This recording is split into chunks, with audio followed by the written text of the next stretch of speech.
think, hey, he's just in the room with me. Pierce wrote on a pad outside, he says, everyone thinks I'm senile as well as sick. And Pierce is not senile. I'm the one slipping, and Pierce's mind is great, so maybe the two of us, we can work through something and talk about a little history of Pierce. He has Lou Gehrig's disease. Pierce and I hiked the Appalachian Trail. He's Jeep man, and I'm Jeep man, and he's land man, so I'll proceed. Pierce Cline, how do you describe him? Nomad, wanderer of the earth, visionary of what can be, tribal leader, eccentric.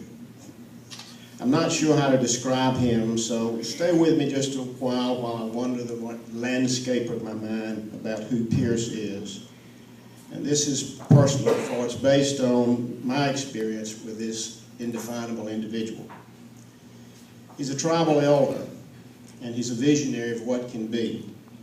Most of you drove by Georgia Perimeter College on the way here. It's right off of I-20 on Georgia of 11. And it's really because of Pierce's vision that it's there.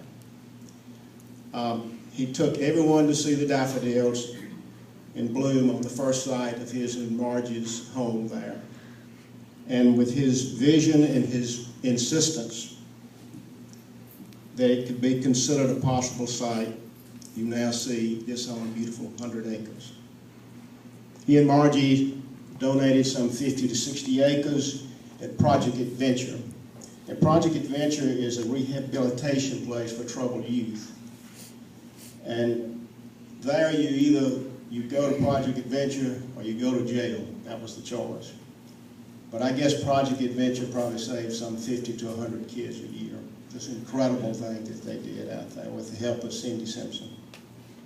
Pierce envisioned that we should have a community foundation, and with the work of a local attorney and myself, we did make probably the first division of the Great Atlanta Community Foundation, the Newton Fund.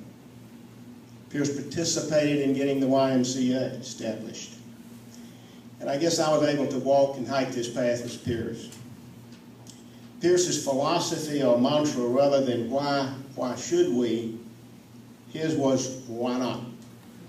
So Pierce said why not and bought 9,000 acres in Pike County. Can you imagine buying 9,000 acres in the middle of nowhere? Excuse me, Joe. Yeah. But he sold it for a good profit on owner financing, and the 70s recession hit, and he got it back. So Pierce went to the CNS Bank in their Special Assets Division, and with Pierce and the Cline Land Company, they sold every piece of that, 10 acres and 100 acres at a time, and sometimes taking a credit card that they wouldn't cash just for down payment. But let me tell you where Pierce got his roots. These are Pierce Cline stories I'm telling, but they're not exactly right. When Pierce was in college in ROTC, he went to Fort Meade, Maryland for ROTC camp. As he tells it, he received orders to report back home to his home state, but those orders did not say when to report back or that he should come the shortest route.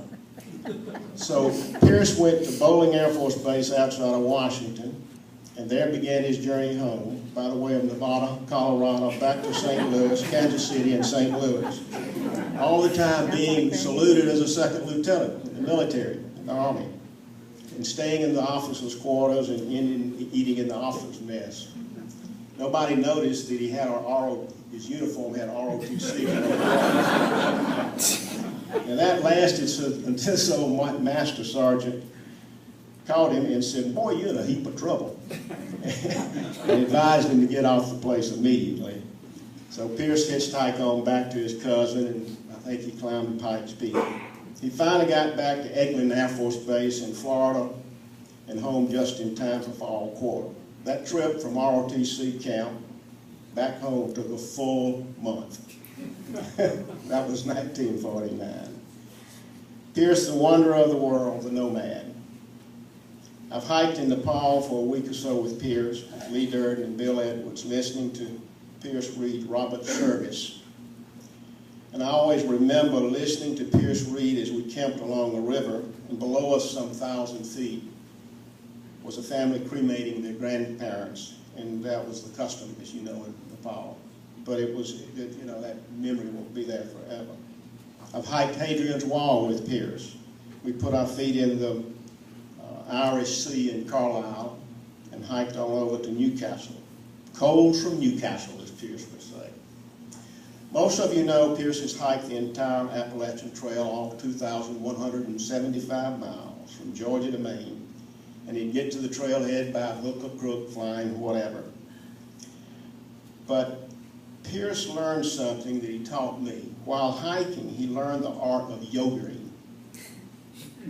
Now, I didn't really know what that was, but here Pierce said, after about 3 or 4 days of hiking, smelly, dirty, he would come into a national park, find a family with a huge picnic set up, and walk over there, and his wistful, hang-dog look, he would say, "I hate to bother y'all, but could you spare a slice of bread?"